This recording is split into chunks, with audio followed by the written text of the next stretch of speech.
উন্নয়নী হাতিয়ার জোর কদমে প্রচারে নামলেন তৃণমূল প্রার্থী অখিল গিরি।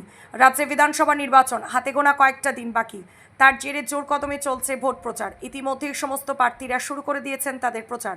বুধবার সকাল থেকে পূর্ব মেদিনীপুর জেলার রামনগর বিধানসভা এলাকার রামনগর 1 ব্লকের তালগাছাড়ি 2 পঞ্চায়েত এলাকার বোতরা, যোশীপুর, বিশ্বনাথপুর সহ পাশাপাশি এলাকায় উন্নয়নকে হাতিয়ার করে জোর কদমে প্রচার করেন রামনগর বিধানসভা তৃণমূল কংগ্রেসের প্রার্থী অখিল গিরি। দলের প্রচারের সাথে সাথে বাড়ি বাড়ি পৌঁছে জনসংযোগও করেন।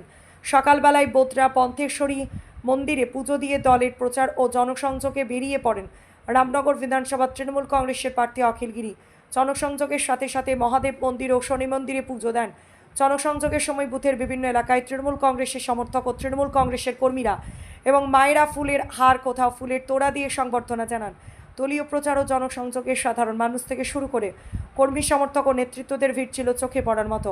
এদিন উপস্থিত ছিলেন তালগাছাড়ি 2 অঞ্চল তৃণমূল কংগ্রেসের সভাপতি আতঙ্ক ভঞ্জ জানা, উপস্থিত ছিলেন তালগাছাড়ি 2 প্রাক্তন প্রধান বিশ্বজিৎ জানা, উপস্থিত ছিলেন তালগাছাড়ি 2 যুব তৃণমূল কংগ্রেসের সভাপতি নিমাই সুন্দর জানা সহ আঞ্চলিক নেতৃত্বগণ। আমরা তো আশাবাদী আছি, যেহেতু মমতা ব্যানার্জির সরকার যথেষ্টভাবে উন্নয়ন করেছে, তার জন্য আশাবাদী তো আমাদের পক্ষেই থাকবে।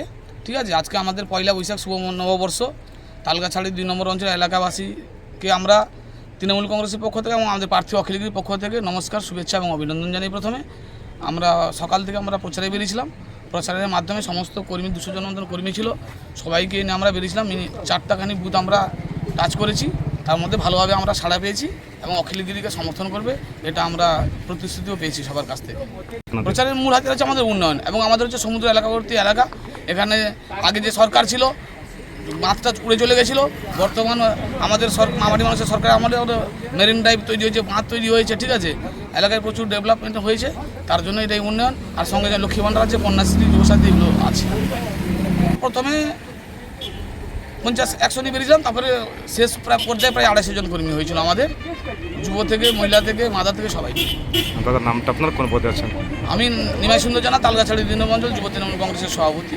নমস্কার। আজকে বোধড়া এবং যোশীপুর সংসদে, এই দুটো সংসদে বেশিরভাগ ক্ষেত্রে মানুষের সঙ্গে যোগাযোগটা করেছি আজকে, এবং প্রত্যেকটা মানুষের মধ্যে ভালো সাড়া আমরা পেয়েছি। কারণ এই এলাকার মানুষ মমতা ব্যানার্জির যেসব প্রকল্প আছে সেই প্রকল্পকে এতভাবে উপকৃত, সেই প্রকল্প মানুষ ভুলতে পারবে না কোনোদিন। আর কিছু কিছু লোকের ভুল ত্রুটির জন্য মানুষ চলে গেছে, এবং বিজেপির যে ভুল অপপ্রচার, সেই অপপ্রচারকে প্রতিরোধ করার জন্য আমাদের দল বেঁধে আজকে ঘুরতে হচ্ছে। নাহলে কিন্তু আমাদের কোনো ঘোরার প্রয়োজন ছিল না, লোকে যেতেই আমাদের ভোটটা দিত। তিনি মন্দিরে পুজো দিলেন, বোধড়া পন্থেশ্বরী মন্দির, বোধড়া শিব মন্দির, আর আমাদের যোশীপুর এবং কুইলাটার সংযোগস্থলে শনি মন্দির। তিনি কুইলাটার প্রচার শেষ করলেন। তাই 100 কর্মী আমাদের সঙ্গে ছিল এবং 30টিখানি মোটরসাইকেল ছিল। দাদার নামটা আপনার? আমার নাম সমাঞ্জল মাইতি, বর্তমান আমি 1 নম্বর ব্লকের প্রচার কমিটির সদস্য আছি।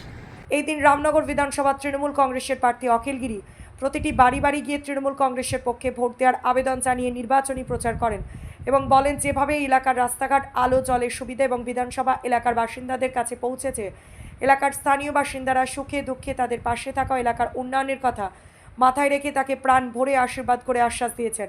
তাদের ঘরের ছেলে তাদের কাছে আগে, বিশেষ করে এলাকার মহিলারা তাদের ঘরের ছেলে অখিল গিরিকে পেয়ে আপ্লুত। সবশেষে বলা যায়, মানুষের তার উপর বিশ্বাস ও এলাকাবাসীদের আশীর্বাদের নিরিখে আসন নির্বাচনে তৃণমূলের জয় নিয়ে আশাবাদী তৃণমূল কংগ্রেসের প্রার্থী অখিল গিরি সহ নেতৃত্ববৃন্দ। রামনগর থেকে নিজস্ব প্রতিনিধি রিপোর্ট, ডিএন আপডেট।